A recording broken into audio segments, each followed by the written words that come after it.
What's up, everybody? Welcome back into the Play the Fights on College Football show, the G5 segment of the week, and we are covering one of the better conference title games out there, the rematch between UNLV and Boise State.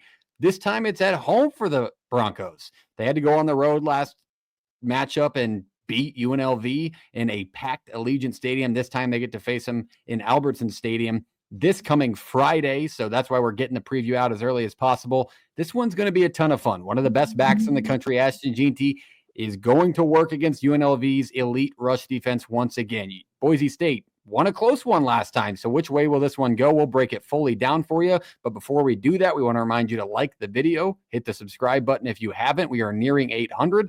Let's have these two fan bases be the ones to get us over 800. I mean, we cover the G5 here, 134 teams out of 134 teams. They all matter equally. So you're in the best spot possible if you're a fan of one of these two teams. So hit that subscribe button today. JP, how we doing? You ready to break down this awesome rematch matchup?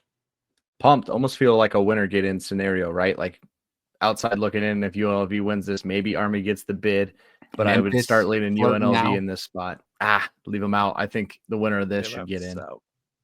Yeah, I don't think there'd be many people out there arguing that the winner of this should not get in. I like this conference this year has been so competitive with some old faces not appearing towards the top. Wyoming had a down year, so it's been a great year for Boise State and UNLV to rise to the top. Colorado State flirted with this game early, and I'm glad we get this rematch instead. What do you think, Jake? Yeah, I think that this is it's a much better option. I know that Colorado State is my de facto Mountain West team, but this UNLV team matched up much better with Boise, and I think we're in for a really good rematch. Two better fan bases as well. I know you went to the Colorado State game in person last week. What'd you think of that atmosphere as two opposing fan bases are in here? What'd you think of Colorado State and the dozens of people you watch that with? Well, I didn't. It was my girlfriend who was relaying pictures as she was back home at the game. But I basically felt like I was living the game through her phone, and it was about as entertaining. She probably could have FaceTimed you with a good signal. Oh yeah, no, we were communicating back and forth, no problem. When there's only 500 people in the stands, I mean, we had perfect signal. At multiple times in that game last week, thought Colorado State was going to get blown out. They come back. They lose the lead again, and then they scored, I think, 21 unanswered to win the game. But they needed UNLV to lose to Nevada, and we all know that was not going to happen. That was never going to happen. But all right, let's go break this one down. Boise State, UNLV. Let's do it from the top. This one is Friday night on Fox. Make sure you're tuned into this one. If you're an outside fan, watch this one because it's going to be a hell of a G5 battle. JP, break this one down from your perspective. Yeah, if you look at the last matchup, both teams considered really good run teams and really good rush defenses, and both teams kind of lived up to that. It took, Jeanty 33 carries to kind of get Boise State in the lead late. Hajj-Malik Williams was the leading rusher for UNLV in that one. I think I'm going to start with UNLV and offensively. We have to find ways to be competitive in the pass game. In the last matchup, it wasn't very good. They didn't get a ton rolling, only 179 passing yards. Ricky White had 5 receptions, 57. I'd like to see him get the football a little bit more. Boise State, a really good defense. They're pretty good against the pass as well. And we know that Hajj-Malik Williams isn't the world's greatest passer, but if we can find ways to just be a little more efficient and not be 12 of 21, I think there's a really good shot for the Rebs to get this one done here. But the run game is going to be good again for UNLV. I think they're a little too explosive for Boise State to shut down completely, as we saw with what he went over 100 on the ground himself. They're going to need other supporting cast into that one as well. So what can UNLV do offensively that Boise State didn't see the first time around? Now outside in the cold, that's going to kind of change Boise's perception of things and kind of keep them off kilter a little bit more. Now we know what Boise is going to do, right? They're going to run the ball with Jeanty. They're going to give him 30-plus carries. They're going to tell Madsen, don't turn it over, and he's been really good at that. Make your high completion percentage throws and keep drives moving, and that's exactly what they're going to do. I feel like I know exactly what I'm going to get out of Boise State. I want to know what UNLV's got up their sleeve to just throw a wrinkle into this, because they kept Jeanty for the most part, under wraps from that one, and then a couple late really changed that game and changed the tide and ended up going Boise State's way. I want to see what they have up their sleeve in the pass game to get Malik Williams a little more comfortable in making not necessarily explosive plays, but plays like 10 to 15 yards and getting Ricky White the football. I want to see defensively what they plan to do this time around to bottle up Jeanty, because he's getting 30 touches.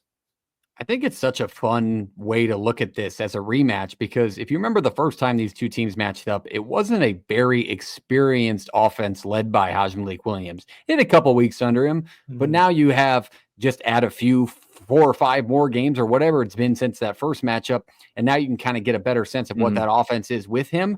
And then on the defensive side of the ball, you already mentioned it, JP, but UNLV did such a good job early in that game limiting Jeanty enough to make Boise State's offense try and open it up with Madsen. Boise State's not at their best when they have to throw the ball 35, 40 times a game to try and score points. He threw the ball over 30 times in their last matchup. It's not something he's done consistently throughout the year. When they're at their best, he's more in that 20 to 25 range on the very, very high end, giving Jeanty the ball, slow, methodical drives. UNLV got him out of that a little bit. That's why they could keep it close. They need to do a very similar thing in this game to keep this one close, because on the road, it's going to be a tough environment.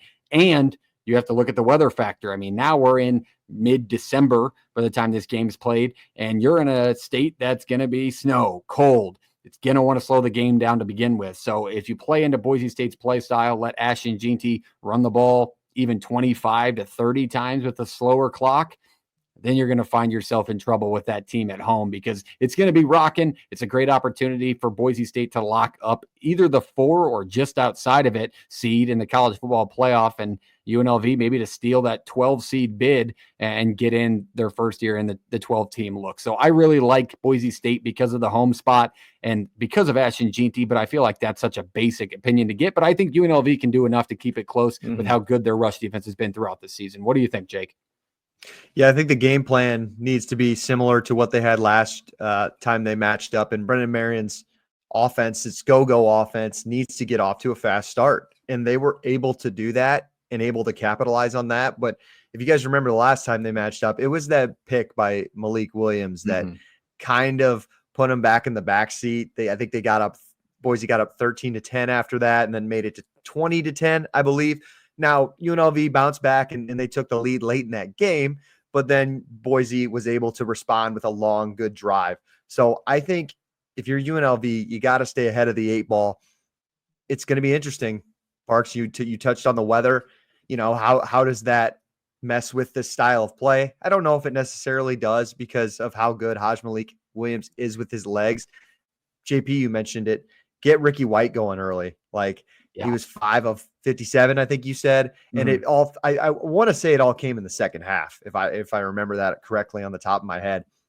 We do forget, though, that we talk about Ashton Jeanty with this Boise State team, but their defensive line is really good. Ahmed Hassanin is one of the best pass rushers in college football, and I think they're up there, top 10, maybe top 5 in sacks, tackle for loss. So they really get after the quarterback, but, favor Malik Williams. Learn from your mistakes from the first time around and maybe don't turn it over. And we got to get that Ricky White block punt. We have to, if you're UNLV, to shake things up on the road. But I think this one's going to be awesome. Just don't, if you're UNLV, do not let Boise have the ball last with the lead, because they'll just run out 8 minutes and change of clock to win the game like they did last time. Just crazy. Still thinking about that. It's such an elite offense when it comes to running the football, Boise State. But when you have one of the best backs in the country, it's easy to do so. Both these offenses can score points, man. They're both well over the 35 points per game range. The total's high in this one, 62.5 for the Mountain West title game in Boise, Idaho, of all places. What do you guys think about that number? Would you lean over? Would you think under? You think it's going to be high scoring, low scoring? This can lead you into your score prediction and who wins the game, JP. I've gone back and forth on this game, and I think the total is in a good spot, because I just think even with good defenses, I'm just going to say the better offenses are going to show out in a G5 matchup like this one.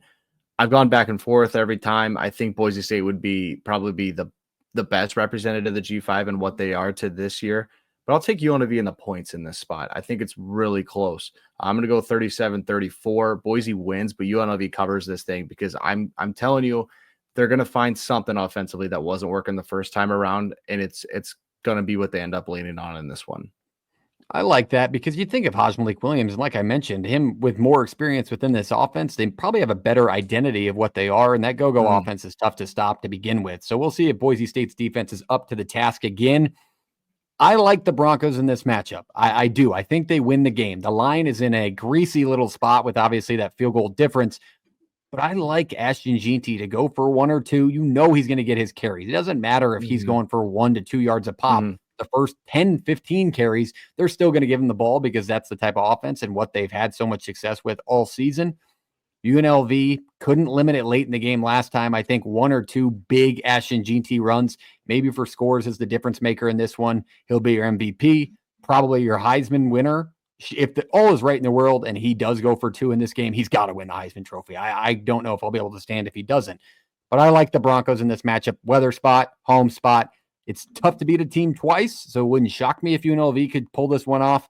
But I like the Broncos because there's too much talent and they're really well coached. What do you think, Jake? You talked about totals. If this one goes over, I lean UNLV in this spot, but I think Boise State can play both styles. I think they can slow it down, chew clock, kind of just put long drives together. But I mean, they did go down 21-0 or whatever it was against San Jose State, and they can speed it up and come back too.